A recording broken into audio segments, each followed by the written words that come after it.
ایک شخص فوت ہوا ہے، اس کی وارثوں میں بیٹی ہے، پوتی ہے، بہن ہے، جائیداد کی تقسیم کیسے ہوگی؟ کہنے لگے بیٹی کو آدھا دے دو، بہن کو آدھا دے دو، پوتی کو محروم کر دو، اور کہا جاؤ وہ بیٹھے ہیں ابن مسعود، علم میں مجھ سے بڑے ہیں، عالم ہیں، ان سے جا کر بھی اس کی تصدیق کرو۔ یہ لوگ اٹھے وہاں ابن مسعود کے پاس گئے رضی اللہ عنہ۔ جب ان کے سامنے یہ بات رکھی، انہوں نے کہا اگر میں وہی فتویٰ اسی کو صادر کر دوں، اس کی تصدیق کر دوں جو ابو موسیٰ اشعری کہہ رہے ہیں، یہاں جملے پہ غور کر رہے ہیں، تو پھر قد ضللت اذن وما انا من المہتدین، اس گمراہی میں جا پڑوں گا کہ ہدایت میرا مقدر ہی نہیں بنے گی۔ یہ نہیں کہا کہ وہ ہے، ان کو نہیں کہا، اس لیے کہ وَمَن يُشَاقِقِ الرَّسُولَ مِن بَعْدِ مَا تَبَيَّنَ لَهُ الْهُدَىٰ، ان کے پاس اللہ کے نبی کی حدیث تھی، اللہ کے نبی کا فیصلہ تھا جو ابو موسیٰ کے پاس نہیں تھا رضی اللہ عنہ۔ فَإِنْ آمَنُوا بِمِثْلِ مَا آمَنْتُمْ بِهِ فَقَدِ اهْتَدَوْا۔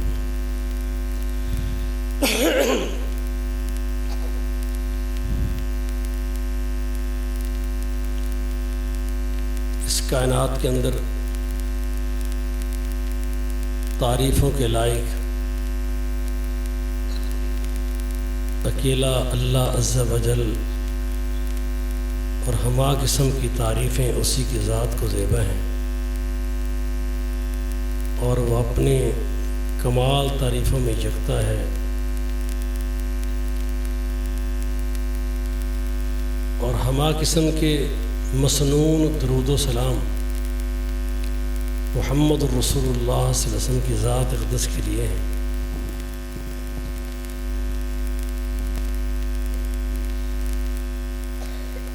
جو پوری انسانیت کے اندر آخری نبی ہیں اور آخری معصوم ہیں۔ اب قیامت تک نہ کوئی نبی آئے گا اور نہ ہی کسی کی معصومیت کو کبھی اہل سنہ یا اہل حدیث مانیں گے، بس معصوم بھی محمد صلی اللہ علیہ وسلم ہے، اور آپ کے بعد مہا عظمتوں والے، رفتوں والے، کمالات والے جتنے مرضی دنیا میں لوگ آتے رہیں، میرے پیغمبر محمد صلی اللہ علیہ وسلم کی معصومیت کا کسی کو حق نہیں کہ اس پہ ڈاکہ ڈالے، نہ آپ کی نبوت پر ہم یہ برداشت کرتے ہیں کہ کوئی آپ صلی اللہ علیہ وسلم کی نبوت کے مد مقابل کسی اور کو نبی لانے کی کوشش کرے، اس سے پر بھی ہمارا معاملہ جینے اور مرنے کا کفر اسلام کا ہے۔ ہم محمد الرسول اللہ صلی اللہ علیہ وسلم کے بعد قیامت تک نہ عملاً کسی کو نبی مانا ہے، نہ عقیدتاً مانا ہے، نہ اللہ کے پیغمبر کے صفت کے اندر کسی کو شریک کیا ہے۔ ہم یہ مانتے ہیں اللہ کے نبی محمد رسول اللہ صلی اللہ علیہ وسلم اپنے صفات میں بھی جو اللہ نے صفات نبوت آپ کو عطا کی ہیں، کائنات میں کسی کا پیر، مرشد، امام، وہ 4 ہوں، وہ 12 ہوں، وہ زیادہ ہوں، وہ 14 ہوں، کوئی کائنات میں معصوم نہیں ہے۔ اللہ نے اگر کسی ہستی کو انسانیت کی ہدایت کے لیے معصوم بنایا، ان کا نگران رہا، ہر خطا سے ان کو بچا کے رکھا، محفوظ رکھا، اگر وہ ہستی اس کائنات میں ہے تو اکیلے محمد رسول اللہ صلی اللہ علیہ وسلم۔ اللہ کے نبی فرماتے ہیں، صحیح مسلم کی حدیث ہے، فرمایا اس وقت تک قیامت نہیں آئے گی جب تک 30 بڑے بڑے دجال، 30 کذابون دجالون، دنیا میں ایسے لوگ آئیں گے۔ اے امت مسلمہ سنو، اپنے پیغمبر کی بات پر غور کرو، تمہیں کوئی شخص، وہ انڈیا کا ہو، وہ پاکستان کا ہو، وہ ایران کا ہو، وہ نبی ہونے کا دعویٰ کرتا نظر آئے، اپنے پیغمبر کا درس یاد رکھو، سبق یاد رکھو، ایک ہی بات کرنی ہے، انت کذاب، انت دجال، وہ کذاب ہے، وہ دجال ہے۔ فرمایا قیامت اس وقت تک قائم نہیں ہوگی، معنی یہ ہے محمد رسول اللہ صلی اللہ علیہ وسلم کے آنے کے بعد اب قیامت تک نبوت کے دعوے دار کذاب تو ہوں گے، دجال تو ہوں گے، لیکن محمد صلی اللہ علیہ وسلم کے بعد اب قیامت تک نبی کوئی نہیں ہوگا۔ کوئی ہمیں کسی کی چہرے، شخصیت، جبہ، دستار اور اس کا علم، اس کی فقاہت، اس کی صوفیت، اس کا دربار، اس کا آستانہ، اللہ کی قسم ہے کوئی ہمیں متاثر نہیں کر سکتا، اس لیے کہ اہل حدیث کے پاس رسول اللہ صلی اللہ علیہ وسلم کا دیا ہوا یہ ایک سبق ہے۔ جو بھی اس انداز سے نبوت کی طرف بڑھنے کی کوشش کرے گا، ہمارا ایک ہی جواب ہے انت کذاب، انت دجال۔ اور یہ معاملہ، یہ سبق اللہ کے پیغمبر نے فرمایا یہ قیامت تک رہے گا۔ بلکہ صحیح مسلم کی حدیث میں اور بھی آگے سبق ہے، فرمایا قیامت کا دن ہوگا، رسول اللہ صلی اللہ علیہ وسلم فرماتے ہیں خطاکار انسان، پورے نبیوں کی امتیں، پوری انسانیت اللہ کے سامنے کھڑی ہوگی۔ اللہ کا اقتدار، اللہ کا جلال اتنا زیادہ ہوگا کہ 300 سال گزر جائیں گے، کوئی خبر نہیں ہوگی۔ اللہ اتنے غصے میں ہوں گے، اللہ اتنا ناراض ہوگا کہ اس سے پہلے نہ اللہ اتنا ناراض کبھی ہوا نہ اس کے بعد کبھی ہوگا۔ اتنا غصے اور ناراضگی میں اور اپنے جلال کے اندر ہوگا کہ انبیاء بھی اللہ کے سامنے درخواست پیش کرنے کی، التجا کرنے کی، اللہ کے سامنے دامن پھیلانے کی، دعا کرنے کا کسی نبی میں حوصلہ نہیں ہوگا۔ یہ انسانیت بھٹکی ہوئی اللہ کے رو پر، اس کے دبدبے میں اتنی پریشان ہوگی، ہر نبی کے پاس جائے گی، بات کرے گی، اللہ کے سامنے اتنی ہی درخواست رکھ دو، حساب و کتاب کا آغاز کر دیا جائے، جزا و سزا کے فیصلے شروع ہو جائیں۔ ہم اس میدان محشر میں اتنے شدید مشکلات اور